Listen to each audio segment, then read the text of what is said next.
todos, obrigada pela presença de todos. Hoje é a culminância das nossas festividades dos 76 anos da nossa casa. Tivemos várias atividades na evangelização, atividade social, e hoje é o Alimento do Espírito, é a atividade espiritual que a gente faz todo ano. Eu convidei o Marcos, que é um parceiro antigo, muito antigo, desde muito antes da pandemia. Ele vinha aqui às segundas à noite, depois passou a trabalhar com a gente pelo Zoom, né? E hoje a gente teve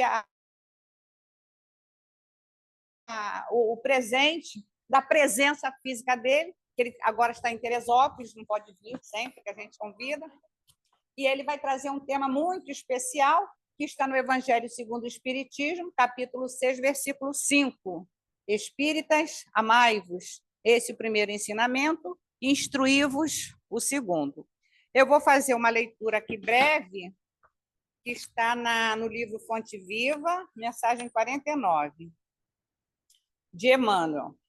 Presta atenção que tem tudo a ver com o tema que o Marcos vai desenvolver para a gente. A união fraternal é o sonho sublime da alma humana, entretanto, não se realizará sem que nos respeitemos uns aos outros, cultivando a harmonia à face do ambiente que fomos chamados a servir. Somente alcançaremos semelhante realização procurando guardar a unidade do espírito pelo vínculo da paz.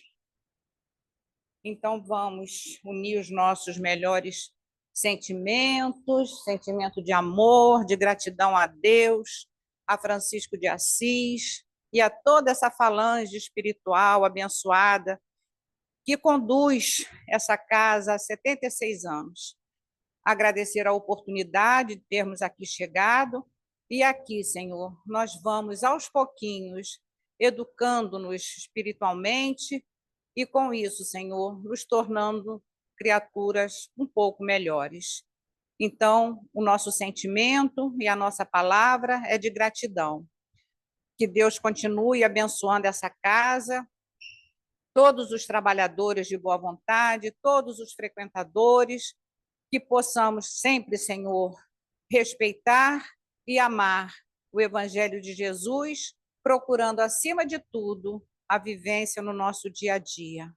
Muito obrigada, Senhor Jesus, obrigada, Francisco de Assis, doutor Bezerra de Menezes, e obrigada aos fundadores da casa, os nossos irmãos que já se encontram na espiritualidade, por todo o esforço que fizeram para que a casa chegasse aos 76 anos. Muita paz em nossos corações e que o nosso irmão Marcos possa ser inspirado para trazer para a gente tudo aquilo que a gente precisa ouvir na tarde de hoje. Que assim seja, graças a Deus.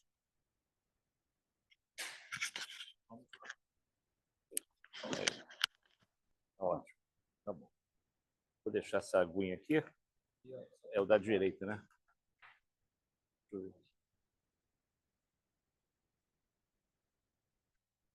O da direita, né? E para voltar... Tá. Então, já peguei. Tá bom. E aqui é o pointer, tá? É aqui mesmo que eu fico, né?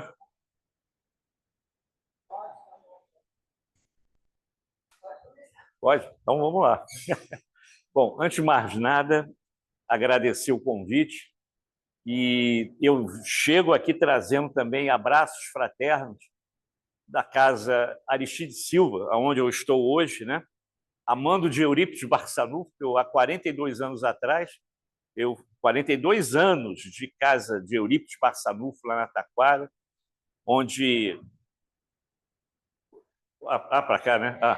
Vocês sabem que professor, microfone e água é luxo, né? Eu acho que vocês estão ouvindo melhor do que com o microfone. Mas melhorou. Eu não tinha esse negócio de microfone em sala de aula, não. Aí já sai alto naturalmente, né?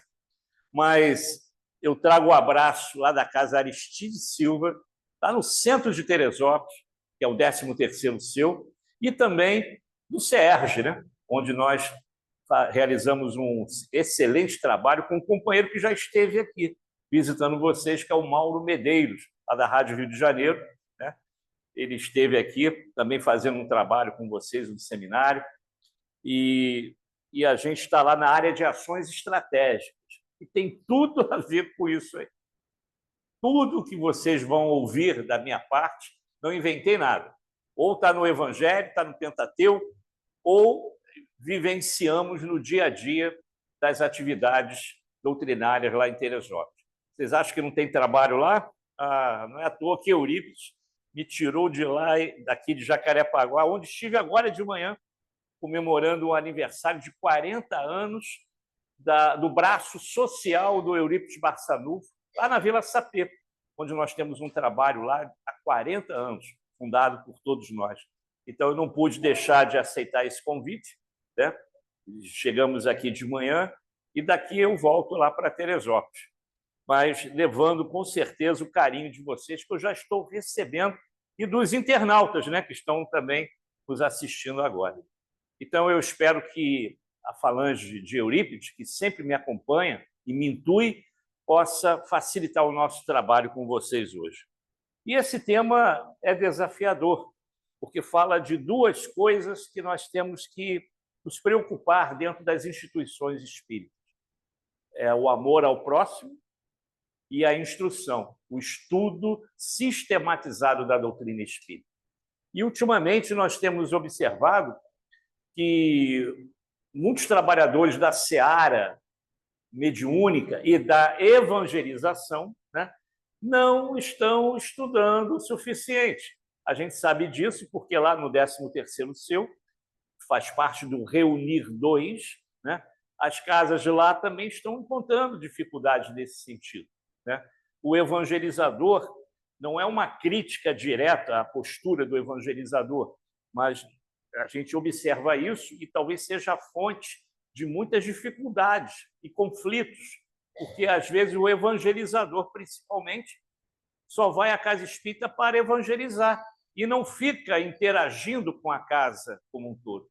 Só vai naquele dia, faz o trabalho dele, às vezes até bem feito mesmo, mas faltou aquela ligação com a casa espírita. Por que eu falo isso? Porque eu aprendi na fonte com os fundadores da casa de Eurípides Barçanufo, inclusive o Gilberto Bordalo, que ainda está conosco, né? O Gilson já retornou à pátria espiritual, e eles iam muito a Uberaba, né? Conversar, antes de Uberaba, a Pedro Leopoldo, para conversar com o Chico para como formatar uma boa casa espírita. Então, a casa de Eurípides lá tem um molde, né? Tem a impressão digital, tem o DNA do Chico Xavier. E ele disse que o trabalhador, seja da mesa mediúnica, principalmente da evangelização, tem que estar sempre sintonizado à casa, na mesa mediúnica, para receber a intuição amorosa dos mentores da casa, com os companheiros do mundo invisível que são trazidos, e da evangelização, para também educar e evangelizar essa garotada da nova era, que já está aí, sempre com a ajuda espiritual da casa. E, para isso, se faz necessário a frequência à casa espírita nas palestras públicas, né? Nos estudos sistematizados, mas, principalmente, no trabalho social da casa. O Chico não abria mão da tarefa social da casa espírita. E quando a gente consegue conciliar tarefa espiritual, estudo sistematizado, com a tarefa social da casa, que tem a intervenção espiritual dos nossos mentores, a nossa vida na casa fica mais fácil, muito mais fácil. Ao contrário daquele que só vai lá na reunião mediúnica e volta para casa, não estuda mais. Alguns lá dizem, eu cheguei a ouvir isso, pessoal, eu juro por Deus, eu não preciso mais estudar, eu já sei tudo. Quem sabe? Ninguém sabe nada. Ninguém sabe nada. Olha a vaidade aí também se manifestando, né? Então, há mais de 2000 anos, Jesus deixou para a gente essa informação, né, que os amigos espirituais reforçaram na mensagem do Espírito da Verdade. Olha, não sou eu que liguei esses dois nomes, Jesus com o Espírito da Verdade. Tem um tal de Herculano Pires com seus mais de 30 livros, e é um cara estudioso. Aí, certa vez, ainda encarnado, eu falei, eu tenho quase convicção que esse Jesus é o Espírito da verdade. Mas isso aí, então, é outro tema de debate, né, no movimento espírita. Mas quem fala isso é Herculano. Herculano, certa vez, falou isso. E ele era muito inteligente, muito estudioso da doutrina e do evangelho.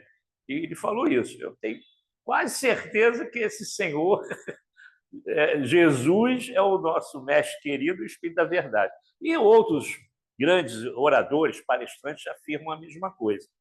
Mas isso não é o importante. O importante é que a mensagem veio, recebida por Kardec, deixando bem claro esses dois verbos, né? Amar e instruir. E nós vamos tentar, né, nesses momentos aqui, falar sobre isso. E caso alguém queira fazer alguma pergunta, é só levantar a mão que a gente vai lá para ouvir vocês. Tá? Então, em 1860, na Velha Paris, na Grand Paris, né? Lá na Société, nos estudos realizados lá na Sociedade de Estudos Espíritas de Paris, Kardec, ao confeccionar o Evangelho, recebe do Espírito de verdade isso que está em negrito aí. Espíritas, amai-vos, este é o primeiro ensinamento. Instruí-vos, este é o segundo. E aqui a gente vai ver por que o amor vem na frente da instrução. Então, vamos ver daqui a pouco. Mas isso é só um trechinho, é uma linha de todo o item 5, que é bem longo, mas só trouxemos essa parte inicial. Venho, olha ele falando na primeira pessoa do singular, né? Venho como outrora, entre os filhos transviados de Israel, trazer a verdade e dissipar as trevas. É o advento do Consolador prometido, né? O Espiritismo, como outrora a minha palavra, primeira pessoa do singular também, né? Deve lembrar aos incrédulos que acima deles reina a imutável verdade, o Deus bom, o Deus grande, que faz germinem as plantas e se levantem as ondas. Revelei a doutrina divina como um ceifeiro, reuni em feixes o bem esparso na humanidade e disse: vinde a mim, todos vós que sofreis. E ele disse, quem disse isso lá no Novo Testamento, a gente sabe quem é, né? Então, tem algumas dicas aí que a gente chega à conclusão que o Herculano tem razão de quem é o Espírito de verdade. Mas isso vai nos dar muita mão de obra aí para a gente discutir, tirar dúvidas. Vou aprender com vocês, se alguém quiser também se posicionar em relação a algum dos slides. Mas como professor que eu sou, né, ainda sou, né, mesmo aposentado, a gente não deixa de ser professor, né, vamos conceituar o que é amor e o que é instrução, para que já fique mais fácil o nosso trabalho aqui. Então, o amor, olhando lá no Aurélio, lá no dicionário, está assim: é uma força tendente a aproximar e a unir, numa relação particular, dois ou mais seres. Amor é um sentimento de carinho e demonstração de afeto, que se desenvolve entre seres que possuem a capacidade de demonstrar. Então, está bem conceituado aí, né? E a instrução? Ação de transmitir conhecimento ou ensinar alguma habilidade, conjunto dos conhecimentos que se adquire. E também há uma diferença entre instruir e educar, entre educar e evangelizar. Instruir é exatamente isso, você passar, como eu fiz na minha vida profissional, conhecimentos para que o meu aluno pudesse ingressar no mercado de trabalho com alguma expertise, com alguma habilidade profissional. A educação vai mais além. A educação que se aprende no lar, que se aprende dentro de casa e é complementada, talvez, com qualidade, com muita qualidade, dentro de uma casa espírita, na evangelização é preparar aquele espírito para a vida, com ética, respeitando os valores da sociedade, ou a moral necessária. É isso que o evangelizador, dentro da casa espírita, que acabou de acontecer alguns minutos antes aqui, passou para a sua garotada. Esses valores que vai levar para a vida. Agora, instruir não. Instruir é só transmitir, passar conhecimento. Às vezes pode ser conhecimento bom ou conhecimento ruim, né? Às vezes, uma informação. A gente está falando da tecnologia, né? A IA. A IA você pode usar para o bem. Ou daquelas pegadinhas que vocês já estão recebendo no WhatsApp, no celular. Até a voz da pessoa é igual, para tentar extorquir, né, alguma coisa de você. Então, tudo pode ser aplicado para o bem ou para o mal. Depende do nosso livre-arbítrio, das nossas escolhas, né?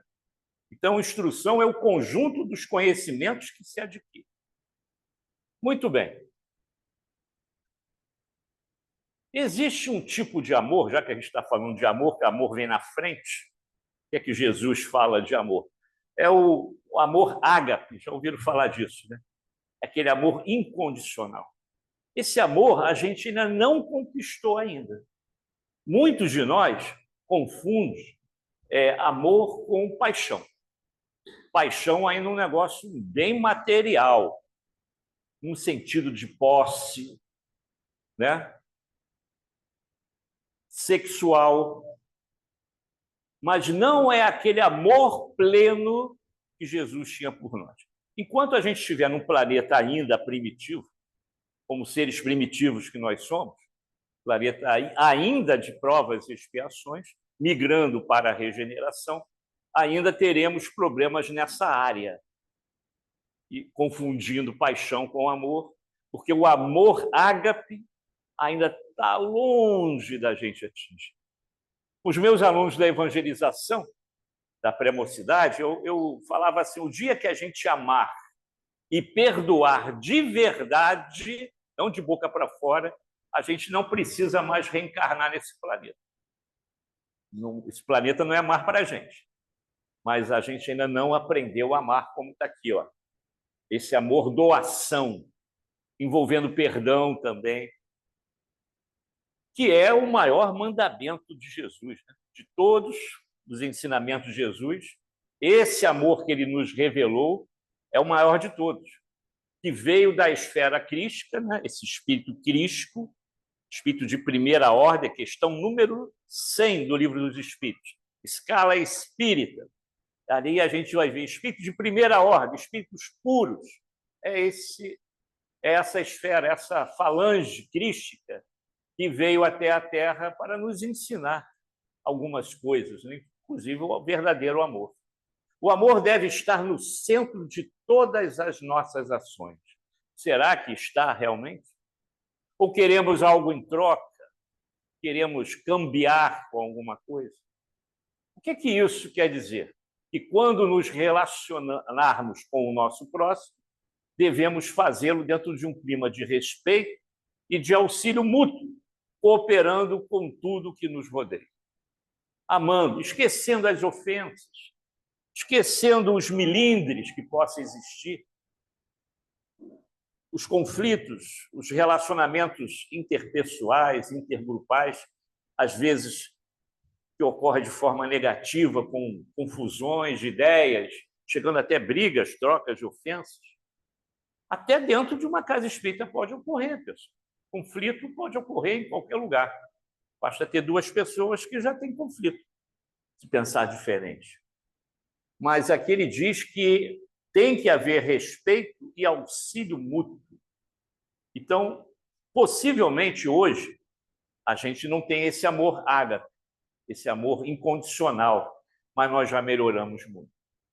Hoje, possivelmente, quase todos que estão aqui, se cometerem um equívoco, num julgamento infeliz, numa palavra que não deveria ser proferida e saiu da tua boca, hoje, praticamente todos aqui, ao chegar em casa à noite, refletindo, como aconselhava Santo Agostinho, né? Refletir. Santo Agostinho que dizia isso, ao deitar, ao dormir, vai passando pela tua cabeça tudo aquilo que você fez, de bom e de ruim. E certamente você vai dizer, puxa vida, eu magoei o meu irmão. Eu não podia ter falado aquilo.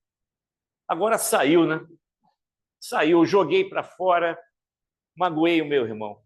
Graças a Deus que você hoje pensa dessa maneira. Porque lá atrás a gente não estava nem aí.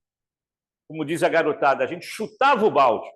Ah, ele ficou ofendido com você. O problema é dele. Não quero saber, não. O problema é desse cara aí. Eu não gosto dele mesmo. Se ele não gosta de mim, o problema é dele. Mas hoje a gente já pensa diferente. A mágoa fica? Às vezes, sim. A mágoa fica de uma posição. Pô, o nosso irmão falou assim, de uma maneira ríspida, mas você se colocou no lugar dele para saber o que aconteceu naquela hora? Os problemas que às vezes ele traz do trabalho, da casa, do convívio familiar, as dificuldades do dia a dia, uma doença que ele não está revelando, problemas não só do campo físico, mas espiritual, que traz também daquele homem velho que nos persegue. Então, a gente tem que se colocar. Por que ele falou aquilo? Buscar. E mesmo que você não se sinta obrigado a fazê-lo, pede desculpa. Ah, mas eu não tenho que pedir desculpa nenhuma. Foi ele que errou. Vai lá, se reaproxime. Vai se reaproximar. É o que a gente vai levar da terra, pessoal. O amor e o carinho das criaturas. Nada mais além disso. E as conquistas espirituais. Então, o amor deve ser esse centro, né, de todas as ações. E aí, isso eu tirei lá do Centro Espírita Ismael, num estudo muito interessante sobre o amor ágape, né? E aí vem a instrução, o amor e a instrução. Como é que funciona isso? Como é que eu posso trabalhar essa dualidade?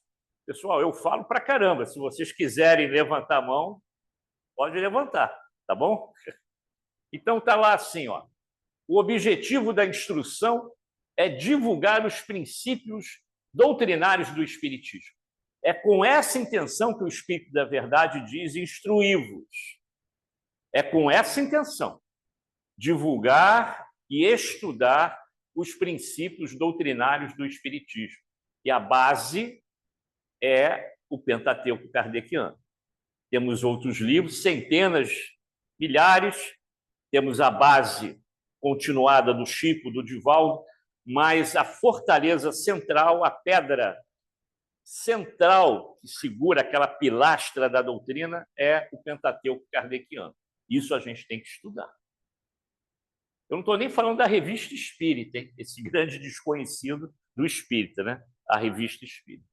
Então, para que mais pessoas possam entrar em contato com esses ensinamentos de libertação de consciência. Isso a gente vai falar mais à frente. Porque a nossa doutrina é uma doutrina raciocinada. Não existe dogmas. E por isso nós podemos perguntar o que quiser, colocar o dedo, apontar o dedo aonde desejar, não precisa acreditar em mim, chega em casa, vai conferir nas suas obras, vocês têm lá na sua biblioteca, ver se o Marco Júlia falou alguma besteira, né? Checar, sempre reforçando os ensinamentos que o Espírito de Verdade falou para Kardec. Sempre estudar, se aprimorar, porque nós não temos, repito, nós não temos dogmas. Ninguém vai impor nada, ninguém vai impor pelo medo, nada disso. Nós vamos estudar a verdade, e a verdade os libertará. E Eurípides tinha uma frase semelhante. Quem for ao Colégio Allan Kardec de Sacramento, ao entrar no Colégio Allan Kardec, abrindo o portão principal, vai ver uma frase de Eurípides lá no fundo do pátio. Poderoso é o sol da verdade. Era o que Eurípides falava. Poderoso é o sol da verdade, porque a verdade nos libertará. Então, isso vai fazer com que a gente raciocine de forma lógica e com bom senso sobre tudo aquilo que a gente aprendeu com o tempo. E alguns nos enganaram, alguns nos aprisionaram através do medo da palavra não verdadeira de Jesus, né? A gente vai ver que Deus é de amor, de bondade, que Jesus trouxe o conhecimento libertador. Mas cabe a gente pesquisar, estudar e entender que lá no Velho Testamento, bem no iniciozinho, com Moisés, se tinha ainda um Deus vingativo, um Deus que punia, um Deus que, nas guerras, mandava matar, não deixar prisioneiros. Que Deus é esse? Tinha uma lei que chamava Lei de Talião, que muitos confundem com a Lei de Ação e Reação, mas não é. A Lei de Talião é uma lei rígida, olho por olho, dente por dente. Raul Teixeira, certa vez, falou que se essa lei fosse para valer, a gente estava cego e sem dente, porque todo mundo aqui errou. Todo mundo aqui estaria cego e sem dente.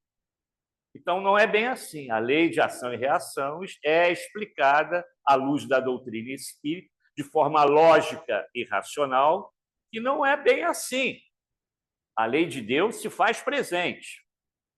Ela não é igual à lei dos homens. Ela é bem mais inteligente, mas não é uma lei engessada como a lei de Talião. É uma lei que te dá liberdade de você, numa outra encarnação, essa é a palavrinha mágica, né, da doutrina espírita, reencarnação. Com uma nova oportunidade reencarnatória, tentar melhorar de forma caridosa, amorosa, aquilo que você fez de errado lá atrás. Mas sem punição, isso aí. Certa vez eu fiz um estudo numa mocidade espírita e um jovem está falando de reencarnação. Aí, o que vocês entendem do benefício da reencarnação? Aí um jovem lá levantou e falou assim, eu acho que a reencarnação é um castigo de Deus. Aí a gente não pode deixar passar, né?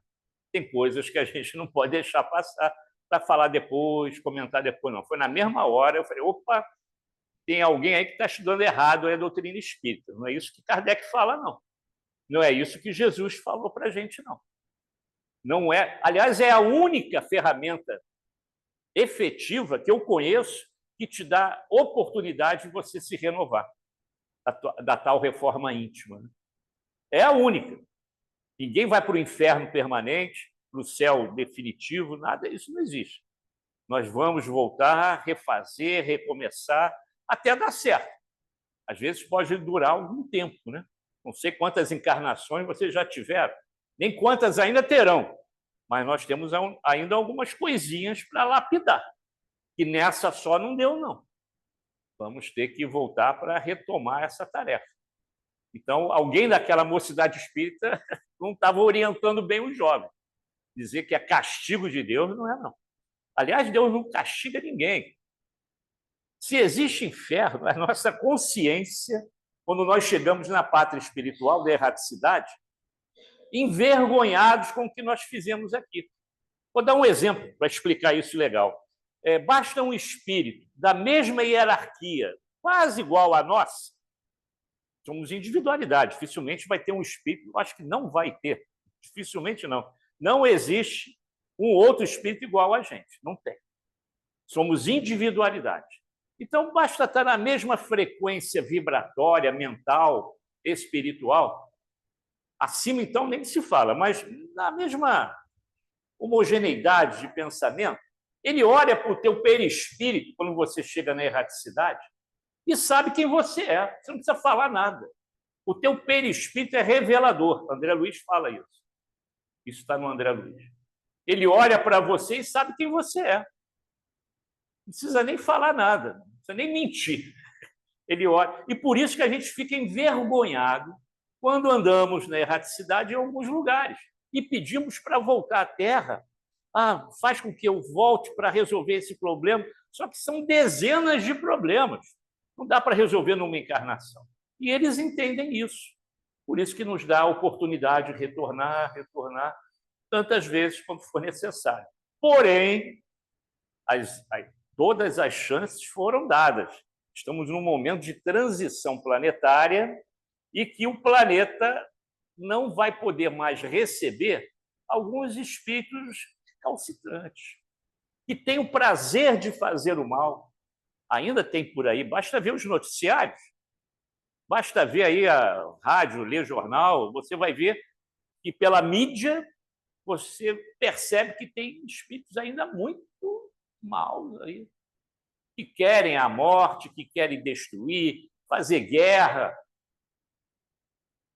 Esses, quando desencarnar, eles não poderão mais reencarnar aqui. Mas todas as oportunidades foram dadas a ele. Mas ele não quis. Livre-arbítrio. Então, ele vai para um outro orbe para ali dar continuidade à sua evolução, tal qual aconteceu lá em Capela, quando 4 povos vieram para aqui formar e ajudar o planeta Terra a crescer. É o que eles vão fazer. É igual uma criança na escola. Repetiu a 5ª série. Repetiu uma vez, 2 vezes. Aí, na terceira, o pai vai dizer, eu vou tirar dessa escola, porque essa escola não está ajudando. Às vezes não é a escola, é o próprio filho. Vai botar numa outra escola. É mais ou menos isso que está acontecendo aqui. Só que a escola agora não vai ser na Terra. Ele vai repetir a 5ª série lá em outro lugar, bem distante da Terra, porque aqui não tem mais vaga para esse aluno. Ele não aproveitou as oportunidades reencarnatórias. E ninguém obriga a nada. Então, ele vai ser exilado, serão os exilados da Terra, igual o de Capela, os exilados da Terra. Então, sem isso, podemos simplesmente divulgar histórias e opiniões pessoais sem a formação real de adeptos conscientes, pelo raciocínio, pela lógica, pelo bom senso, aptos a caminharem com Jesus, apesar das dificuldades e ciladas postas em seus caminhos. Jesus sabia que, naquela época, não dava para falar tudo aquilo que apareceu no Pentateuco kardeciano. Mas quem estava junto dele ouviu muita coisa que a gente estuda hoje numa casa espírita. Quem frequentava a casa de Pedro, a casa do caminho, os apóstolos ouviam constantemente ele falar de pluralidade dos mundos habitados, de reencarnação, perispírito, de uma maneira diferenciada da nossa, porque a ciência ajuda a gente a entender o perispírito. Mas ele falava tudo isso naquela época, para quem tinha ouvidos para ouvir. Quem não tinha, ele falou, vou enviar o Consolador em breve. E chegou. Em 1857, chega o Consolador, exigindo de nós, né, estudo e trabalho. Muito estudo e trabalho no bem e na caridade. Até porque, fora da caridade, não há salvação. Então, reforçando a instrução nas obras básicas, né? E aqui traz, resumidamente, o Livro dos Espíritos, o Livro dos Médiuns, Evangelho, Céu e Inferno, para que possamos instruir, só um minutinho, para que possamos instruir com perfeição, devemos nos debruçar sobre as obras básicas do Espiritismo, principalmente para quem vai ser o vetor norteador da casa para administrar o estudo na casa espírita. Principalmente também para o evangelizador. Quem disse que evangelizador não tem que estudar? Chico foi claro. Chico foi claro. Não despreze a evangelização da casa espírita, pois o principal fator de trabalho, de proteção da casa é a evangelização. Ele não falou mesa mediúnica. Ele não falou que a mediunidade e que o médium era, vamos dizer assim, aquele mais importante membro da casa. Aliás, não existe isso. Não existe isso. Mas tem gente que acha que é. Eu sou médium da casa. O evangelizador tem a função maior do que a do médium da casa espírita. Se for as duas coisas, mais sério ainda é a responsabilidade. Mas o Chico dizia que a tarefa da evangelização é muito mais importante que da mediunidade. Sem o pleno conhecimento Está aqui, ó. Sem o pleno conhecimento desse conteúdo doutrinal ou doutrinário, todo o nosso esforço de divulgação do Espiritismo cai por terra, pois estaremos nos assemelhando aos falsos profetas, mais preocupados com a forma do que a essência dos ensinamentos de Cristo. Sempre houveram os falsos profetas, inclusive na época do Cristo, né? Aqueles doutores da lei, né? Corrupção correndo lá dentro. Por isso que Jesus faz aquele discurso no templo, né? Condenando os vendilhões do templo, desrespeitando a casa do Pai, usando a religião como meio de subsistência, de fazer riqueza, poder, até hoje. Outra coisa que eu falo com a garotada da evangelização, só mudou o cenário. Parece que os homens são os mesmos, mas só mudou o cenário, a tecnologia. Mas, moralmente, a gente está com dificuldade de crescer, ficando ainda preso a essas tentações, né? E aí vem a dualidade, amor e ódio.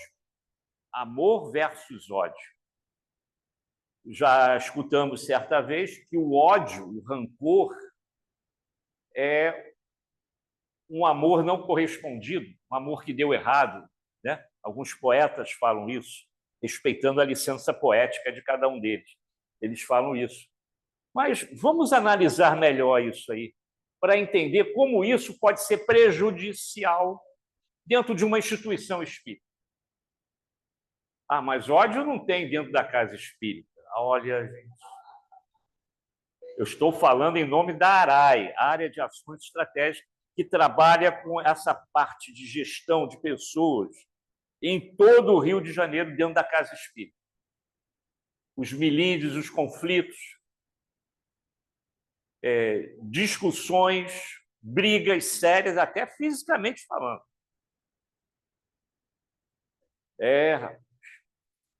Então, vamos tentar explicar isso melhor. Vimos lá na definição, começamos assim, né? A definição de amor. Vimos lá, está escrito lá atrás, primeiro ou segundo slide. É uma força tendente a aproximar e a unir, numa relação particular, dois ou mais seres. Então, pode surgir esse amor. Não, repito, ainda no sentido ágape de Cristo, mas um amor que a gente entende por amor ainda é algo assim, e numa relação cúmplice de carinho e de amizade entre duas pessoas. E o ódio, hein? E o ódio?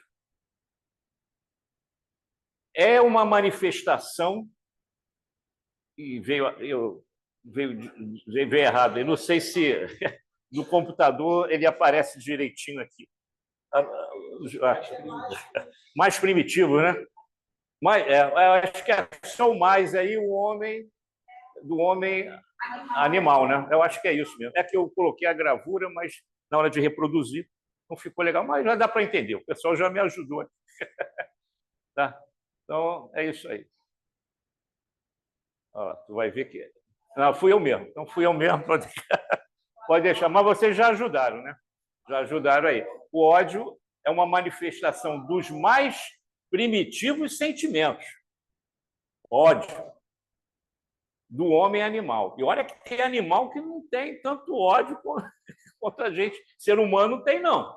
Tem animal que age por instinto para proteger a prole, só ataca por defesa para proteger a prole. Ser humano, às vezes, vai mais longe, né? Então, está lá. Ó. Obrigado mesmo, viu?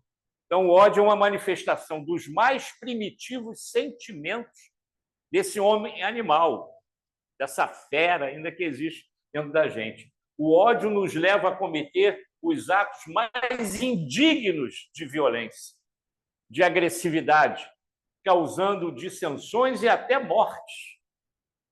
E quando a criatura se deixa envolver por essa vibração maléfica, ele não está sozinho, né? A gente sabe disso. Irmãozinhos infelizes se aproveitam, chegando até o estágio de subjugação,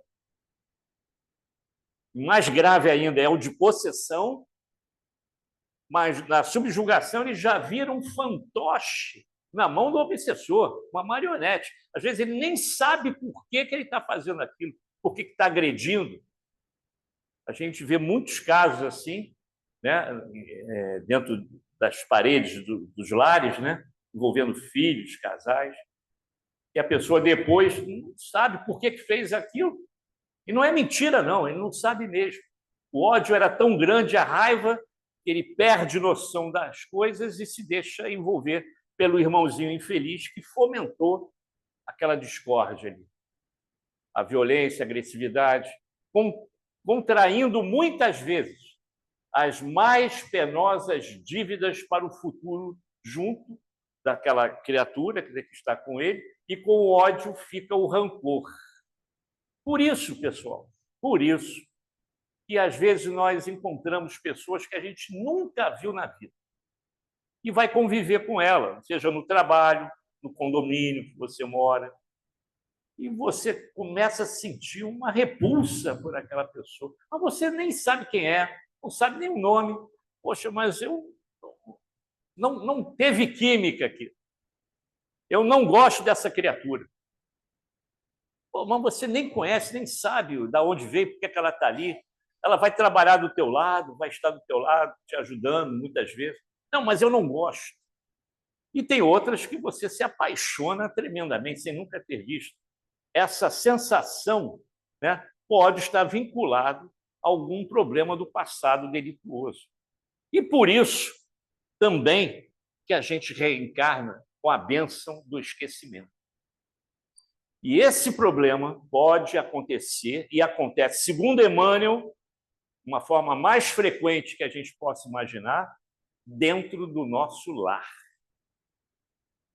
Espíritos que nós enganamos, que nós induzimos para o mal, corrompemos. Hoje eles reencarnam com a bênção do esquecimento, aquela criaturinha inocente, indefesa, para que possamos abraçar, amar e tentar consertar o estrago do passado. Às vezes serão os filhos rebeldes, e aí a gente sabe por quê.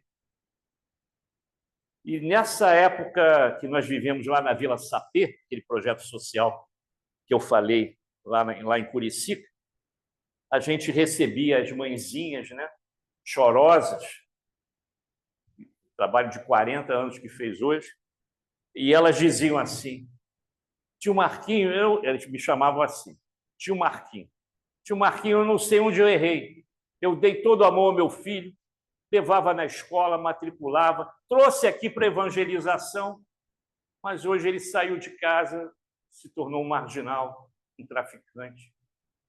Outra mãe chegava chorosa e dizia: meu filho morreu. Polícia, né? Polícia matou. Meu filho morreu, foi assassinado. Eu quero saber onde foi que eu errei. É nessas horas que a gente tem que orar muito, né, para receber a intuição. O que eu vou responder a essa mãe? Mas a intuição vem. E veio da seguinte forma: pergunte a ela se ela fez tudo pelo seu filho. Ela dizia sim, e a gente conhecia a família. A gente conhecia as mães. Realmente tinha um amor pela criança. Então, diga a ela que ela não tem culpa de nada, que aquele filho que se perdeu tem livre-arbítrio e ele escolheu o seu caminho. Um dia vai voltar para ela. E outro exemplo é quando você, na sua casa, um exemplo fictício ou não, você está na sua casa, você tem 2, 3 filhos, criados com o mesmo amor, com o mesmo carinho, nas mesmas escolas, e um chega para você e diz: pai, eu te amo. Mãe, se eu precisar, eu ficarei com vocês até o fim. E o outro, criado da mesma maneira, chega para você e diz: eu te detesto. Se eu puder sair dessa casa hoje, eu saio. O que é que o Chico dizia para as mãezinhas que iam lá chorosas sobre isso? Ele dizia: perdoa e abraça. E o que é que eu falo? Ele dizia: não fala nada, porque alguma culpa a gente tem nisso aí. Lembra da parábola do filho pródigo? É assim que a gente tem que se comportar. Porque um dia ele vai voltar, seja nessa encarnação ou na outra. Ele vai voltar e vai precisar da tua ajuda. E você vai estar lá aguardando para abraçar. São individualidades. Tem uma obra de Ivone. Tem que pegar aqui. Puxa aí. Com licença. Tem uma obra de Ivone Amaral Pereira, é uma trilogia, né? Nas Voragens do Pecado, Cavaleiro de Lumière, e o Drama de Bretanha. Começou lá na noite de São Bartolomeu, na França, e vê que aí o segundo livro já é reencarnações do mesmo grupo, Ódio e Amor, e no terceiro livro, reencarnação do mesmo grupo de novo, que não resolveu a questão do ódio. E eles reencarnam ali para ainda resolvendo, se acertando. Demora. Você vê que são 3. Isso demora muito. Deixa eu só colocar aqui de volta. E lembrei de outra coisa que você falou aí. Às vezes demora mais do que a gente imagina. Sabe por quê? Lembra aquela passagem de Emmanuel, quando era Públio Lentulus?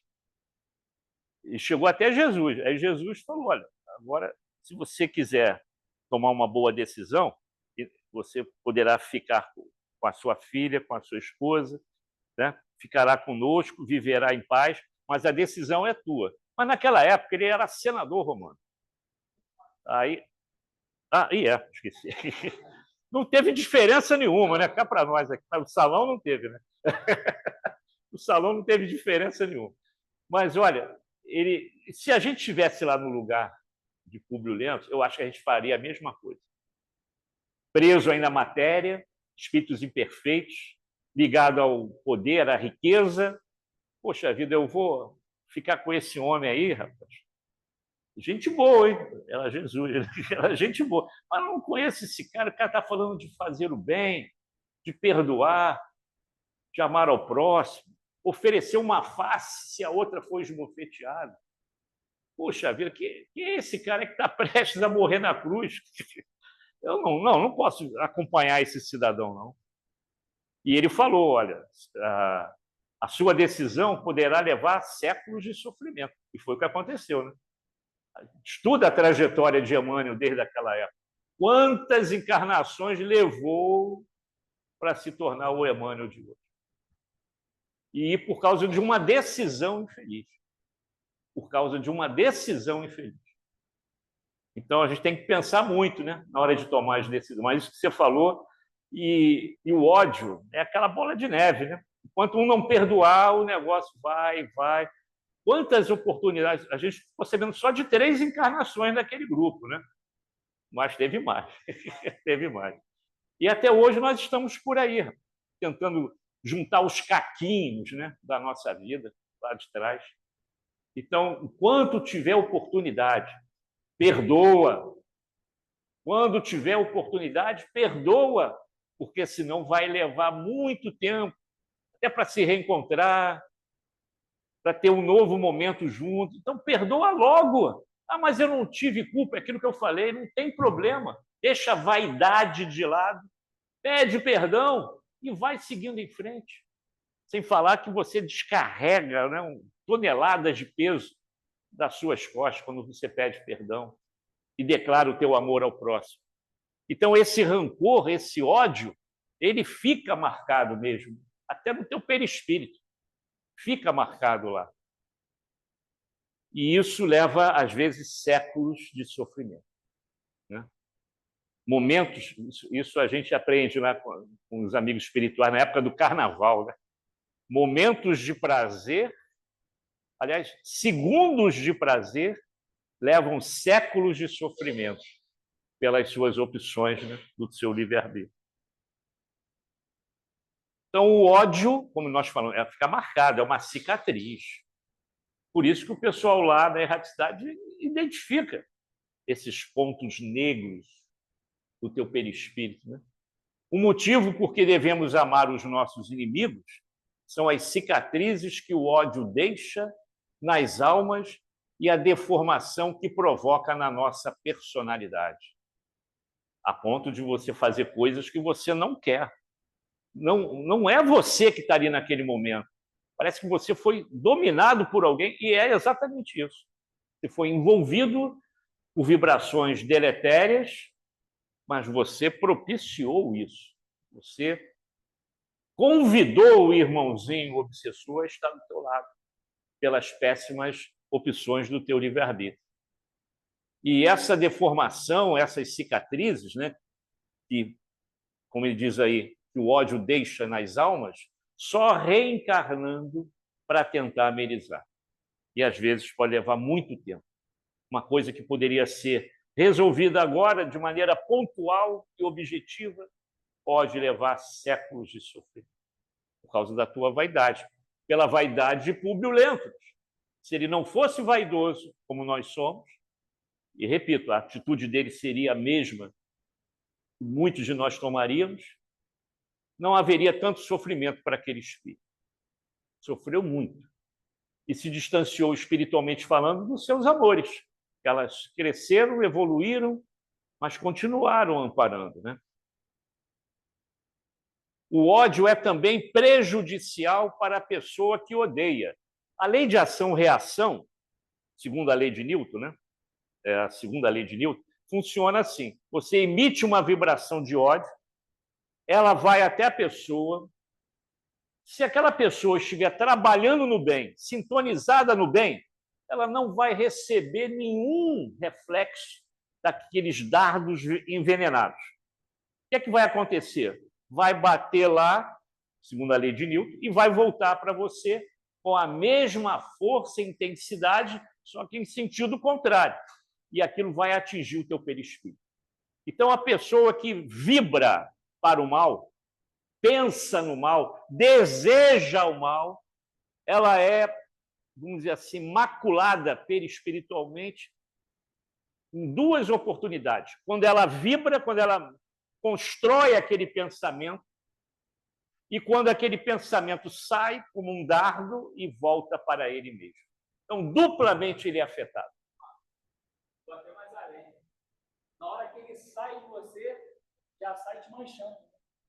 Já sai? Já sai te manchando. Ah, sim, sim. Sim. É verdade.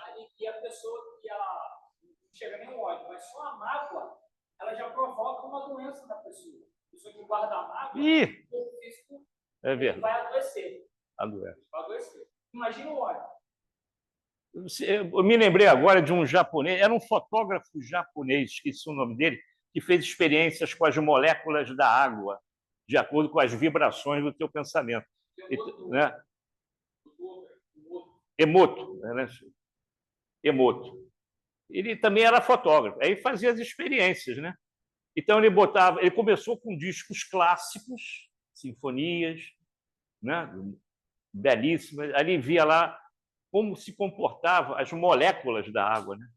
Uma construção belíssima que nenhum homem seria capaz de realizar. Como elas se agrupavam, né? Pensamento de amor, de carinho, de bondade, refletido ali nas moléculas da água. Um poderoso microscópio, né? E depois pensando no mal, desejando o mal, colocando músicas totalmente fora do contexto das músicas clássicas. Não tem nada contra o funk, não, viu? Mas se botar funk lá, vai ficar aquelas células todas assim, como se tivesse no miolo assim, de um furacão, todas desorganizadas, completamente desorganizadas, fora de harmonia. E quando você pensa em matar, odiar, fica pior ainda. Parece uma célula cancerosa. O centro dela é tudo negro e não há assim, nenhuma construção belíssima com aquelas moléculas em volta dela. E a pessoa que pensa, então, como você falou, em coisa ruim, deixa escapar algum ódio, algum rancor, ela adoece com facilidade porque as células do seu organismo também vão ficar maculadas. A pessoa que acorda de manhã ouvindo noticiários violentos, e isso vai durar o dia inteiro, porque eles repetem a mesma coisa o dia inteiro, vai dormir com aquilo na cabeça. Não pode ficar uma pessoa sadia. Nós temos que ser mais espertos que eles, pessoal. Pensar no bem, falar coisas boas, comentar coisas boas. Não estou dizendo que não tenha que ouvir os noticiários. A gente ouve os noticiários, até porque nós somos do mundo, somos seres do mundo, vivemos no mundo, somos seres políticos, né? Socialmente falando. Nós temos que saber o que está acontecendo. Mas ficar desejando, porque aí você interage com a mídia, né? Você devolve aquilo ali. Quando aconteceu há quase 2 anos atrás, aquela tragédia lá com os prisioneiros lá de Israel em Gaza, todo mundo vibrando, não, tem que atacar mesmo, tem que matar. Olha, cada um de nós vibrando dessa maneira é como aquela teia de aranha que vai levar lá no centro, onde estão os dirigentes, que de uma maneira direta ou indireta coordenam aquilo tudo e recebe as nossas vibrações. Imagina de toda a população da Terra, desejando a morte, vingança, tem que ser assim. Não dá, pessoal. A gente não ajuda em nada. Tem que sempre mentalizar o bem, pensar no bem e, se possível, fazer o bem. Né? Então, é como eu falei, ó, um cancro incurável que corrói a personalidade e lhe desfaz a unidade vital. Nós somos seres que vivemos de energia vital. Quando a gente reencarna, a gente se programa na erraticidade, mais ou menos o tempo de vida que a gente vai ter. E a gente precisa de energia vital para isso.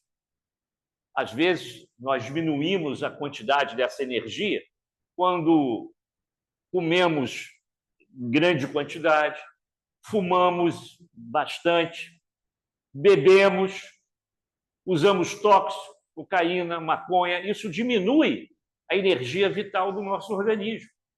E, por isso, podemos abreviar a nossa existência, sendo considerados na erraticidade como suicidas. Indireto, mas é suicida. Você diminuiu o tempo de vida programado do teu planejamento reencarnatório.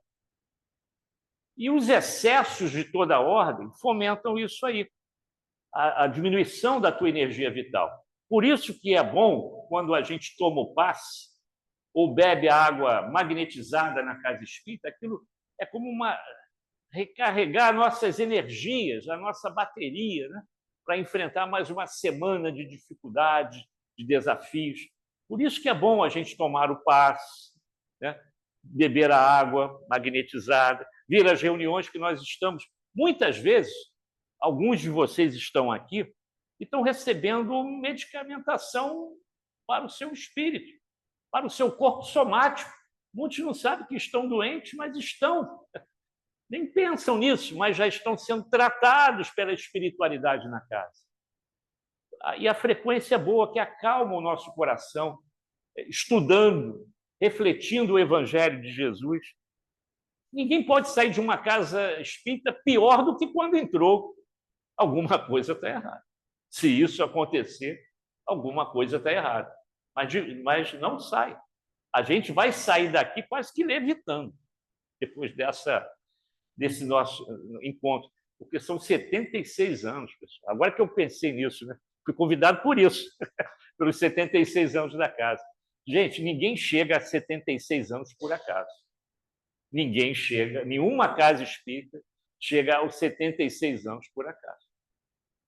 Então, vamos agradecer esse ponto de luz, uma comunidade, né, que precisa muito desse auxílio. E, com certeza, cada um doando o melhor pensamento, né? Mesmo que a gente vê pela mídia, né? A mídia insistindo que a coisa não está legal, mas já leu, já viu como é que é? Vamos pensar, vamos emitir melhores vibrações para os nossos dirigentes. Não importa se ele é A, B ou C. Vamos emitir as vibrações para ele nos ajudar. E não ficar polarizados em situações. E isso também chega às instituições espíritas devido a determinados critérios de coordenação, de direção, algumas casas de forma ditatorial, influenciando, inclusive, na boa ambientação espiritual da casa. Por isso que todos temos que estar juntos. Só quem vai perder é a gente se pensar diferente. E essa unidade vital vai sendo minada. A pessoa que só pensa coisa ruim não pode ter saúde física. Pode ir a qualquer médico, psicólogo, psiquiatra. Não vai se sentir bem, porque emocionalmente, e Joana de Ângeles fala muito bem isso, e mostra o porquê, porque somos nós que construímos essa atmosfera de paz e de amor em torno da gente. E o contrário também existe. Podemos construir infernos ao nosso redor. Olha, isso aqui é interessante. A aura, nós sabemos que nós temos o perispírito, e a Câmara Kirlian, né, no início do século XX, já fez experiências mostrando que nós temos uma aura. E essa aura acompanha mais ou menos a formatação do nosso corpo somático, do nosso perispírito. Mas quando essa aura é conturbada pelo desequilíbrio do ódio, ela fica totalmente igual aquela célula que eu falei da água contaminada pelo ódio, ela fica assim, de uma cor enegrecida, e você vê aqui nos plexos, alguns pontos básicos, né? Somente aqui nessa área aqui, do plexo solar, aqui, ela fica muito enegrecida. São pontos de dificuldade para o espírito encarnado. Mas quando ele está em equilíbrio, olha só como é que fica a aura dele. Isso já foi pesquisado já. Ele fica bem harmonizado. Vamos mostrar o anterior, olha só. Completamente desconfigurado isso aqui, né? E como ele está agora. Equilibrado, a gente fica equilibrado, se sentindo bem, com saúde, com disposição de sair, trabalhar, de ajudar. Essa é a grande diferença. A aura harmonizada para a outra. Então, o amor vem em primeiro lugar. Por isso que está bem claro lá na introdução do Evangelho, e no capítulo 6, item 5, né? Quando ele diz amar e instruir, ele botou amor em primeiro lugar. E lá no Evangelho, ele nos ensina que o amor de Jesus resume toda a sua doutrina. É só sobre amor, sobre trabalho, sobre caridade. O Evangelho ele não foi construído para provocar polêmica. E Kardec coloca isso logo na introdução. Vamos estudar aqui o posicionamento moral do Cristo. Então, aquelas coisas que podem levar a debate entre religiões, adeptos de outras religiões, Kardec tirou do contexto. É só para estudar a moral do Cristo. E isso nós encontramos no Evangelho, e é por isso que Kardec afirma que o amor de Jesus resume toda a sua doutrina. Bom, agora a gente vai uma outra linha, né? Por que Kardec não afirma... perdão, deixa eu repetir a pergunta. Mas Kardec não afirma em O Livro dos Espíritos que o progresso intelectual vem antes da moral? Ele coloca isso lá no Livro dos Espíritos, logo no iniciozinho. Ele diz que o nosso planeta vai crescer em moralidade conforme a gente se instruir. Isso já temos muito bem alinhado já, né? Agora, por que Kardec falou isso aí? Está lá, repito, no Livro dos Espíritos. Por que o progresso intelectual vem antes da moral? E por que isso vale para a doutrina espírita, na prática doutrinária dentro de uma casa espírita? Também. Aí, os amigos espirituais responderam. Primeiro, evitar a fanatização. A nossa doutrina não é raciocinada, não é lógica, não tem bom senso, podemos questionar tudo. Então, ninguém vai sair daqui fanatizado. Ninguém é obrigado a acreditar em nada. Ninguém é obrigado a aceitar nada. Ninguém aqui dá ordem para você dizer lá fora tem que se comportar assim. Não. Você é você. Se quiser questionar tudo isso que a gente está falando aqui, mas as fontes foram dadas. Chega em casa, relê, estuda, aponta o erro, traz para debate. Kardec fazia isso na sociedade. Primeiro que ele não aceitava que todo médium é infalível e que todo espírito é infalível. Ele não aceitava. Ele deixou bem claro lá em Obras Póstumas, e na Revista Espírita ele fala isso. Não existe nenhum médium infalível. Todos têm possibilidade de falir em algum ponto. Senão a gente vai endeusar aquele médium, vai provocar, se ele não for um médium disciplinado, estudioso, vai provocar vaidade, o orgulho, e aí ele vai dizer, perdão, tirei aqui. Deixa eu voltar aqui.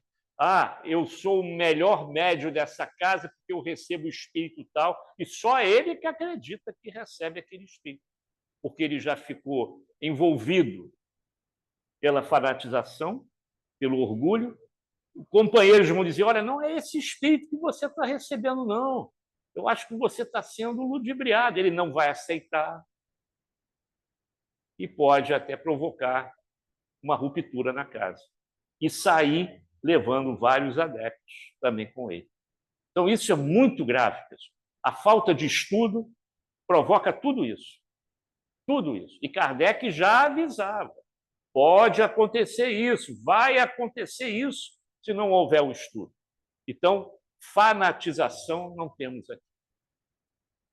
A gente vê até em outras religiões, sem querer fazer nenhuma crítica, não vou fazer, né? Até porque Emmanuel diz ter muito cuidado, principalmente quando nós espíritas falamos da Igreja Católica. Emmanuel é que fala isso, no seu livro chamado Emmanuel. Que nós somos aqueles espíritos que estavam lá na Idade Média, na forma de padres, freiras. Nós somos aqueles que corromperam aquela sociedade ignorante, brutalizada pela ignorância, impondo medo, terror, promovendo guerras em nome de Jesus, matando em nome de Jesus. Certa vez eu estava num final de ano na faculdade, no encerramento, na formatura, e a gente trouxe companheiros de outras unidades, principalmente de São Paulo, né, para fazer uma palestra. Né? É um sociólogo. Espírita ele não era, porque quando é espírita a gente sabe que é espírita, mas ele era espiritualista. Espírita tem algumas características interessantes. Se você está no metrô e alguém falar erraticidade, esse cara é espírita, né? Só pode. Só espírita que fala erraticidade. Né? Então, tem uns termos que a gente usa e a gente capta, pô, esse cara aí é espírita. Né? Não, esse não era, mas era espiritualista. E foi naquela época, foi num Natal, antes da pandemia, quando um muçulmano, na França, no litoral francês, pegou um caminhão e atropelou um monte de gente na calçada. Lembra desse? Já tem tempo isso, né? Tem mais de 6 anos isso aí. Ele pegou o caminhão e saiu atropelando um monte de... matando mesmo. E aquilo foi um escândalo, né? E todo mundo apontando o dedo para a cara do muçulmano. Ele era fanático, fundamentalista, que a religião dele mandava matar os infiéis, e ele fez isso. E ele estava feliz que, se morresse, iria ser recebido no céu, né, no paraíso do muçulmano. Acreditava naquilo, mas todo mundo apontando o dedo para a cara dele. E aí esse companheiro, colega nosso de São Paulo, ao finalizar o estudo dele, citou esse caso, triste, infeliz. E ele falou assim, nesse momento, todos estão apontando os dedos para a religião muçulmana, que é uma religião muito séria e que faz o bem. O Alcorão só recomenda o bem. Foi o homem que deturpou aquilo ali. E eu tenho o Alcorão em casa. com alguma dificuldade, eu vou lá pesquisar, que também não é uma obra fácil de ser entendida para quem não viveu naquela época. E fica fácil de você deturpar algumas colocações no século XX, no XXI. E foi o que aconteceu. O homem, como sempre, né? Porque religião é coisa do homem. É coisa do homem. Então ele falou: hoje todos estão apontando os dedos para a cara do irmão muçulmano. Porém, na história da humanidade, ninguém matou mais do que os cristãos. E um silêncio no auditório. Um silêncio fúnebre, porque era verdade. Esqueceram lá das guerras santas, né? Não estou nem citando a Inquisição, que matou mais gente ainda. Então, muitas coisas ainda irão acontecer para dar um equilíbrio ao nosso planeta ao atingir o estágio de regeneração. E é por isso que a gente está vendo ainda hoje problemas relacionados, guerras ainda relacionadas à religião. Que o meu Deus é maior que o teu é menor do que o meu. Então, ainda temos que trabalhar muito nisso aí, para tirar a fanatização, o fundamentalismo religioso, que faz com que você se perca. E detalhe, dentro da doutrina espírita existe isso, sabiam? Existem fundamentalistas dentro da doutrina espírita? Também existe. Também existe. E não era nada que Kardec queria. Repare que na sociedade, a forma como a doutrina espírita chega é pela filosofia e pela ciência. O tripé tem lá a religião também, mas a religião não nesse sentido que eu estou falando aqui, dogmático, hierárquico, que coloca as coisas e você tem que aceitar, senão vai para o inferno, não. A religião chega no sentido de você entender que existe algo maior, um Pai amoroso e bondoso, criador de tudo e de todos, mas não no sentido dogmático, como foi colocado para a gente a fórceps desde o início da Alta Idade Média. Então, evitar a fanatização é um lema para quem estuda a doutrina, para evitar cair nessa armadilha. Outra, usar a razão e o bom senso, como eu falei aqui. Use a sua inteligência. Poxa vida, então tudo aquilo que eu aprendi lá da igreja, né, está errado? Foi passado de forma errada. Evangelhos mal traduzidos, colocações de pastores de acordo com a sua necessidade material da sua igreja, os falsos cristos, os falsos profetas, e também não acreditar em todos os médios na doutrina espírita, analisar o texto. Então, com o WhatsApp, né, ficou mais perigoso ainda, né, com as redes sociais. Emmanuel falou isso. Olha o que o Chico acabou de mandar para a gente. Bezerra mandou uma mensagem ontem. Gente, espera aí, né? Cadê a racionalidade e o bom senso? Vamos analisar, vamos perguntar quem foi o médico que recebeu isso, qual foi a instituição espírita que essa mensagem chegou, em que contexto veio isso, veio do nada? Pessoal, cuidado com as armadilhas, hein? A rede social hoje é um prato para isso. Esse negócio de WhatsApp, eu acho que deve ter uns 12, 13 anos, né? WhatsApp. Deve ter isso aí. 15 anos, eu acho que não tem 15 anos, não. Eu me lembro que eu estava dando aula, olha, isso não é mentira, não, isso aconteceu. Estava dando aula e tocou lá o sinal intervalo, lá na faculdade. Aí um aluno veio no intervalo, professor, vou mostrar um negócio que o senhor não vai acreditar. Era o protótipo do WhatsApp, que você já podia ter no celular. Era o protótipo. Não tem tudo isso que tem hoje, não. Só tinha o quê? Você poder falar com alguém sem gastar dinheiro no telefone. Isso já era uma novidade. Eu também fiquei assim, pô, eu posso falar com alguém? Pode, vem até imagem aqui, só a foto da sua esposa, do seu filho, vai aparecer aqui também. Aí a turma ainda estava se levantando para ir para o intervalo. Aí eu olhei aquele negócio e falei para ele, isso é coisa do demo. Por quê? Porque se você não souber usar, eles vão saber usar. E estão usando muito bem. Você acha que o obsessor é burro? O obsessor não é burro, não. Ele é muito inteligente. Muito inteligente. E conhece tecnologia também. Então, ele vai usar de tudo para que você entre naquela área da fanatização, da falta de critério racional e lógico. Então, pessoal, não acredita tudo que aparece em celular. Ah, o Chico falou. Pô. Gente, vamos analisar o texto, né? Igual uma reunião mediúnica.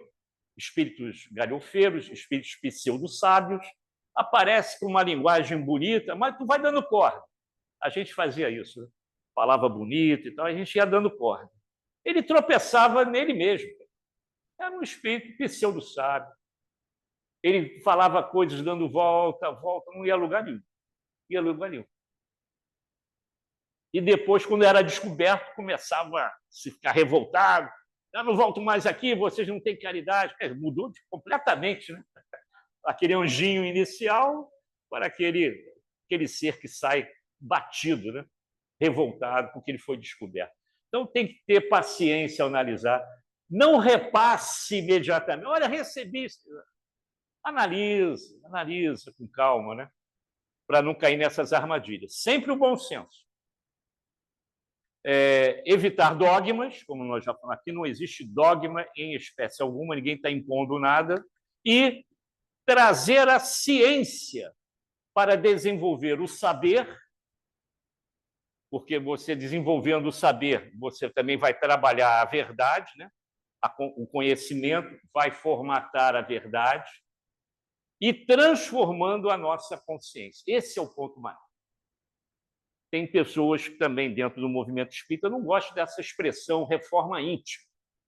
Tem pessoas que não gostam, até porque eles alegam que reforma, quando você faz uma reforma no banheiro da tua casa, pode ser uma coisa só por fora, mas você não resolveu os problemas elétricos, hidráulicos, problemas mais sérios da tua casa. Você só fez uma reforminha. Alguns alegam isso. Reforma íntima é uma coisa assim, não muito significativa. Respeitamos todas as pessoas que falam isso, mas quem diz isso é Emmanuel. Em vários livros, Emmanuel fala de reforma íntima. Então, eu fico com o Emmanuel. Né? Eu fico com o Emmanuel. Vou errar, mas vou errar com o Emmanuel. Tudo bem, estou bem acompanhado. Então, o desenvolver do saber, da intelectualidade, vai transformar a sua consciência. Então, quando você for fazer uma coisa, você vai refletir, vai raciocinar se aquilo vai ser bom para você. Isso vai te fazer uma pessoa melhor, porque você está trabalhando com a verdade. E a verdade vai te transformar. E quando a gente conhece a verdade, né? Eu tinha um amigo que dizia que quanto mais a gente aprende, mais revoltado a gente fica, né? E você começa a conhecer como é que funciona a economia, a política, o comércio, o relacionamento das pessoas. Quanto mais você aprende, mais revoltado fica. Aí ele dizia, bem-aventurado o ignorante, né, que não sabe como é que as coisas funcionam. Mas a verdade faz com que a gente cresça, né? Em consciência também. Aí eu vou colocar para vocês aí esse livro, Aconteceu na Casa Espírita, para vocês verem as consequências da falta de estudo, dos milindres, do fanatismo e da ignorância aplacando uma casa espírita. Eu botei aqui um resuminho do livro, para quem não leu, né? Então, o livro expõe um embate entre o bem e o mal, mostrando como os trabalhadores do espiritismo são constantemente testados. Aí você vai dizer assim, mas um mentor da minha casa ele não consegue impedir isso, não? Vocês acham que o mentor teria condições de impedir o assédio? Teria? Mas, você já me respondeu a segunda pergunta que eu ia fazer. Por que ele não impede? Para testar o quê? As suas decisões. Quem administra uma casa somos nós, os encarnados, pessoal. Não deleguem a espiritualidade como deve organizar a tua casa. Isso é coisa tua. Isso que a gente fala muito lá na escola de líderes, né? que nós temos no SERJ para os gestores das casas espíritas. Não deleguem ao mentor da casa espírita coisas que você tem que fazer. E, às vezes, ele permite, como aconteceu no livro, que situações assim, bem delicadas, delicadíssimas, aconteçam para ver qual é a tua capacidade de fé, tua posição, tua postura em relação ao teu compromisso como gestor de uma casa espírita, como de um colaborador de uma casa espírita, de um médium, de um evangelizador. Então, a narrativa reforça a necessidade da vigilância, da humanidade, da dedicação sincera ao ideal cristão, evitando a vaidade e o orgulho, que é o que mais impera nas páginas desse livro. E aí eu trouxe algumas situações para a gente comentar aqui. Por exemplo, são exemplos que estão lá no livro e a gente pode contextualizar aqui no item instruí-vos.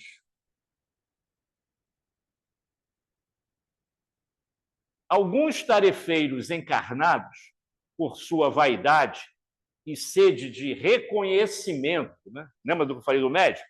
Sou melhor, sou maior. Estarão mais vulneráveis à influência negativa do irmãozinho obsessor, né? Enquanto aqueles que realmente vivem os ensinamentos de Jesus terão maior proteção. Nesses quase 50 anos que eu tenho de vida espírita, desde a minha mocidade, eu cheguei à conclusão que isso aí é pura verdade. Pura verdade. Tem trabalhadores da seara espírita e de qualquer outra religião, pessoas que você não sabe o que ele faz na verdade, eles não querem aparecer, vivem na humildade e que sustentam toda aquela tarefa daquela igreja, daquela casa espírita. A gente fala e condena muito o obsessor, né? Talvez ele seja o item menos preocupante, porque somos nós que convidamos o obsessor a estar conosco. Ultimamente, eu até conversei lá na nossa casa em Teresópolis. Eu não sou advogado, sou professor de administração. Eu, ultimamente, estou pensando em defender, advogar, ser advogado de defesa dos irmãozinhos obsessores, porque tudo o que acontece é o obsessor. Sua caneta sumiu, foi o obsessor que sumiu. Cadê a chave do carro? Isso é a armadilha do obsessor. Você não faz nada, né? Você não faz nada, né? Tudo obsessor. O obsessor, às vezes, está passando lá na rua, tranquilo, aí escuta aquele barulhinho, aquela briga dentro de uma casa, prato voando, palavrões, xingamento. Aí, opa, isso aqui está legal para a gente, hein? Olha, a porta está até aberta, vamos lá. Aí, você chamou, e depois que ele entra, pessoal, para sair é difícil. Mesmo fazendo o culto do lar. Se não fizesse, ia ser pior. As festas regadas a grande quantidade de bebida, eles adoram, porque ninguém muda ao morrer, ao desencarnar. Continuaremos a ser o que somos aqui, não vai mudar nada. Se eu gostava de tomar um copo desse de cachaça, de hora em hora, vou continuar a precisar no mundo espiritual. Só que agora, eu desencarnado, eu não consigo pegar um copo desse de cachaça, de cerveja. Não consigo. Eu estou desencarnado, vou botar a mão vai passar, né? Como é que eu vou fazer?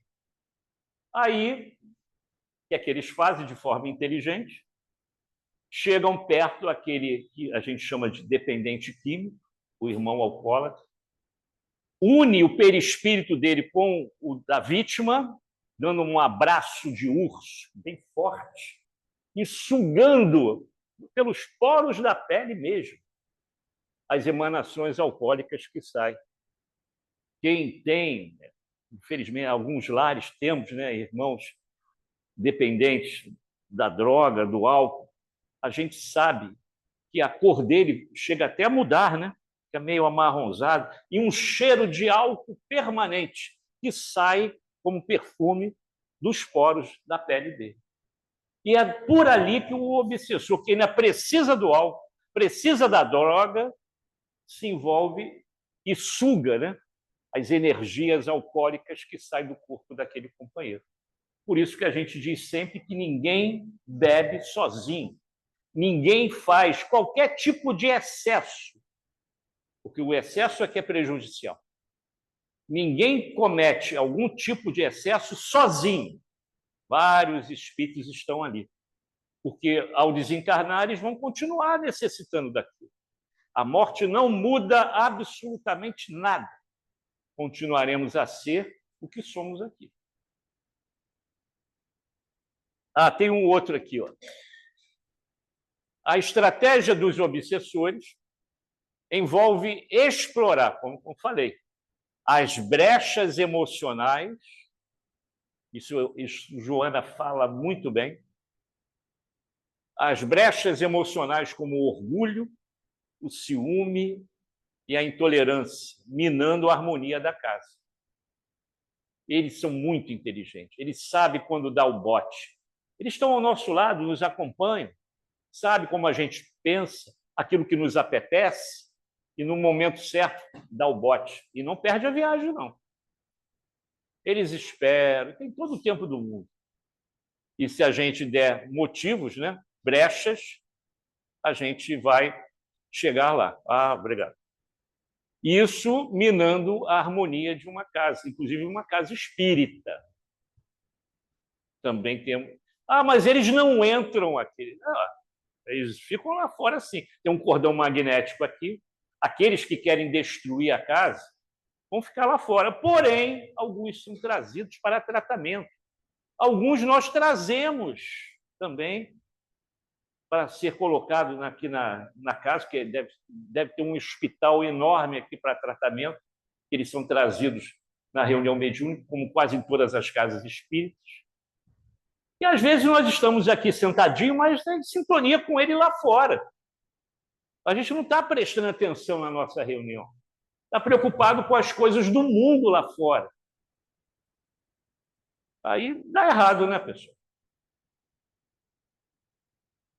Outra aqui. Destaca, isso tudo lá no livro traz essas reflexões. Destaca que a mediunidade deve ser usada para o bem, que a vigilância e a oração são essenciais. Foi por isso que vários médiuns retratados nesse livro caíram e caíram feio, porque não usou a mediunidade para o bem. Nesse caso do livro, era devido àquilo que está lá em cima: orgulho, intolerância, vaidade. Não foi para ganhar dinheiro, não, mas nós sabemos que tem situações que nos deixam envergonhados. Irmãos médiuns que vendem a sua mediunidade em busca de ganhos financeiros. Uma vez o Chico foi perguntado sobre isso. Chico, o que é que você fala desses irmãos que usam a mediunidade para esse fim? O Chico só respondeu isso: ao desencarnar, eu não queria estar na pele deles. Como vocês já imaginam o que é que o Chico quis dizer para a gente. Ele veio com uma responsabilidade de doar gratuitamente aquilo que ele recebe gratuitamente. E descobre, por intuições invigilantes, que ele pode se enriquecer com isso. E aí aparece também aqueles espíritos galhofeiros que brincam com isso, fazendo o médium acreditar que ele é poderoso, ele pode fazer o que quiser, pode transformar as coisas, trazer o seu amor agora não é mais 8 dias, não, em 8 horas. Eu vi em Madureira lá. Estava em Madureira, na estação. Traga o seu amor em 8 horas. Só se for de moto, né? O médium vai de moto, pega lá o amor e volta. Antigamente era 8 dias, né? Agora é 8 horas já. Traga o seu amor em 8 horas. E tem gente que paga para ver isso. Sim. Chega perto aqui. Eu sou um médico. Na mesa. Tem um obsessor do meu lado. Sim. Ele tem força para empurrar um objeto ou ele precisa de mim para empurrar o objeto? Ele vai precisar de você, mas como você é um médium disciplinado, Quem manda na mesa é você, não é ele. Se você deixar, ele vai querer comandar aquela reunião. Não, se você estiver vibrando com ele, você vai permitir que isso aconteça. Os fenômenos de telecinesia acontecem, pode acontecer, mas o médium não vai permitir que ele que dê soco na mesa, porque é você que vai dar um soco na mesa, né? A cadeira ser empurrada. Ah, sim. Isso pode até acontecer. Pode acontecer, mas você não vai permitir que ele domine aquela reunião. Quem domina a manifestação é o médium. O médium é que é o seu do primeiro doutrinador, exatamente. É isso que o Divaldo falava para a gente. Então, você não vai permitir que ele vá falar alto, vai falar palavrão, vai xingar o próximo, vai dizer algumas coisas, isso é até verdade, né? Por isso que a reunião mediúnica tem que ficar fechada entre irmãos, em 4 paredes, porque algumas coisas, algumas revelações saem ali mesmo.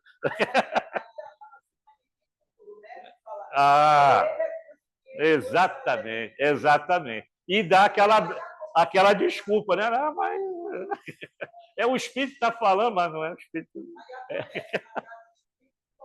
Em qualquer caso, exatamente. Bem lembrado, bem lembrado. Bem lembrado. Mas você domina a situação. Não deixa ele se impor, não, que às vezes ele se impõe mesmo, né? Se vê que tem facilidade. Então, repetindo, a mediunidade deve ser usada para o bem, que a vigilância e a oração são essenciais. Outra coisa, que os ataques podem servir como oportunidade de crescimento. Por isso que os mentores daquela casa espírita permitiram que isso tudo acontecesse para começar a separar o joio do trigo. Quem queria realmente ficar na casa, quem estava compromissado com o estudo, quem era médio vaidoso foi para outro lugar e levou um monte de gente com ele. O livro diz isso, né? Então, eles permitem, sim, para o nosso amadurecimento, o nosso crescimento espiritual. Mas a gente só vai saber entender isso de verdade se estiver estudando. Aí a gente sabe o que está acontecendo realmente. Sem estudo, fica difícil. E o último desse item aí. Por fim, os trabalhadores espirituais são instruídos a reforçar o equilíbrio da casa, evitando fofocas, cultivando a fraternidade. Eu costumo dizer que espírita não faz fofoca. Espírita não... A gente troca informação. A gente troca apenas comentários. Não tem, não tem lugar nenhum. Fofoca a gente não faz, não.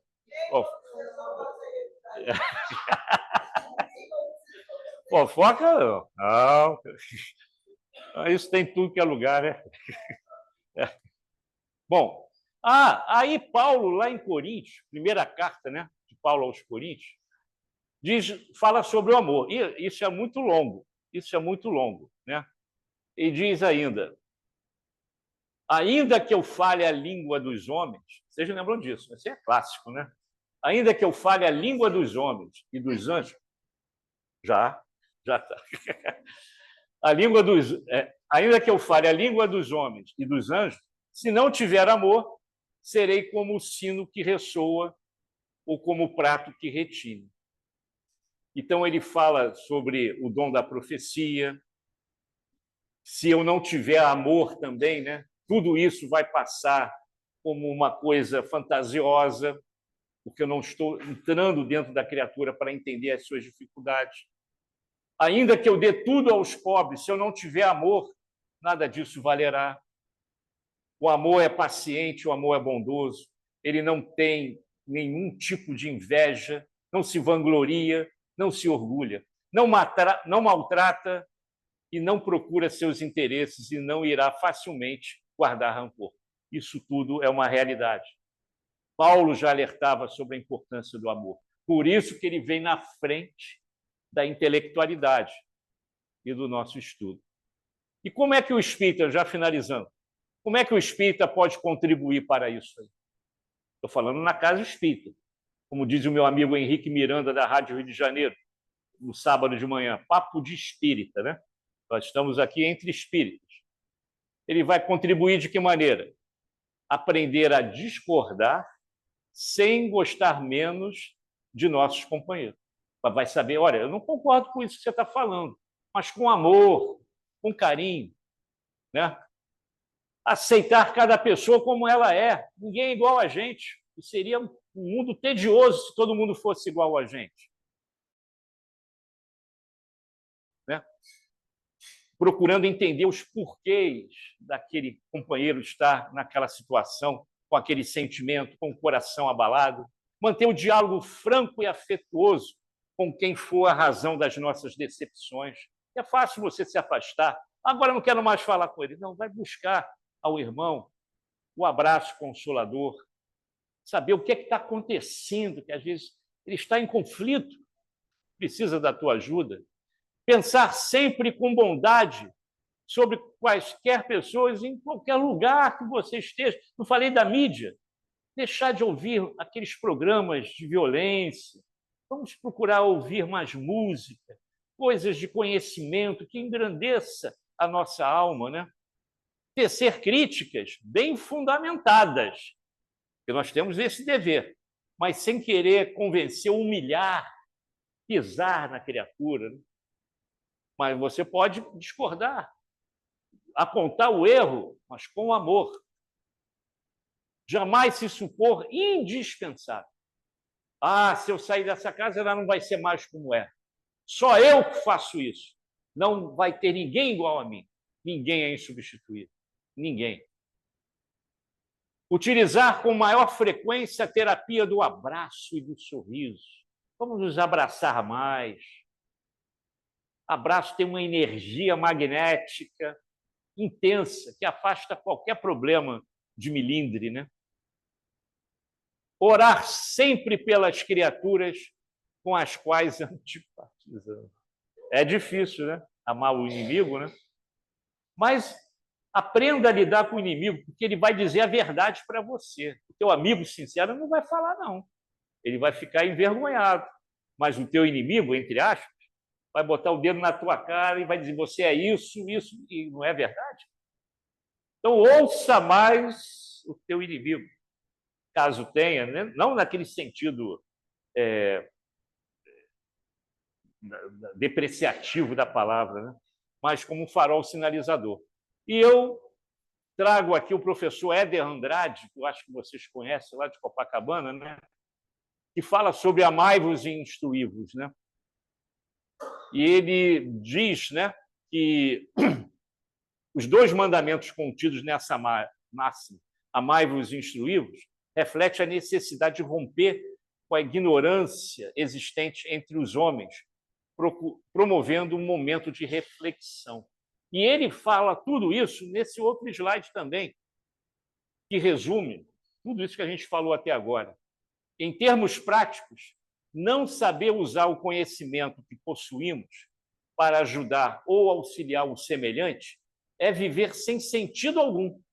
Por isso, a importância do autoconhecimento, da autoevangelização, para não desperdiçarmos o nosso tempo na condição de encarnados, promovendo o autoconhecimento de nós mesmos e, ao mesmo tempo, exercitando a prática do amor. Repito, o amor ágape ainda não é possível na Terra, mas nós já podemos chegar bem perto dele, doando o máximo de carinho e de fraternidade aos nossos irmãos. Então, minha gente, que possamos nos amar mais, nos abraçar mais, sorrir mais, né? Porque é isso que a espiritualidade pede de cada um de nós no movimento espírita. Muita paz a todos. Obrigado, viu, pessoal? Muita paz.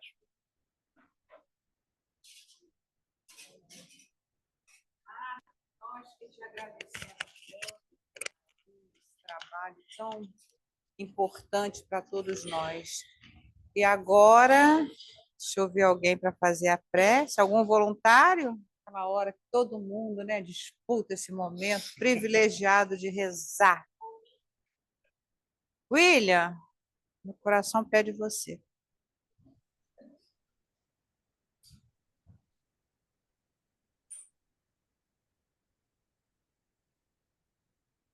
Aqui, meu amor, reza pra gente.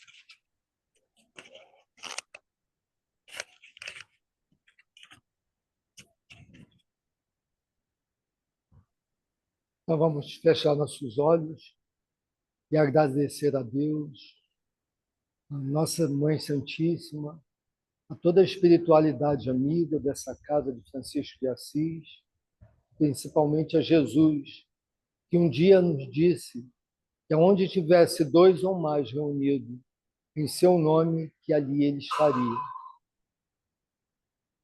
No pensamento, sabendo que ele está entre nós, agradecemos, Jesus, a oportunidade de estarmos juntos nessa casa abençoada, estudando o teu evangelho de amor.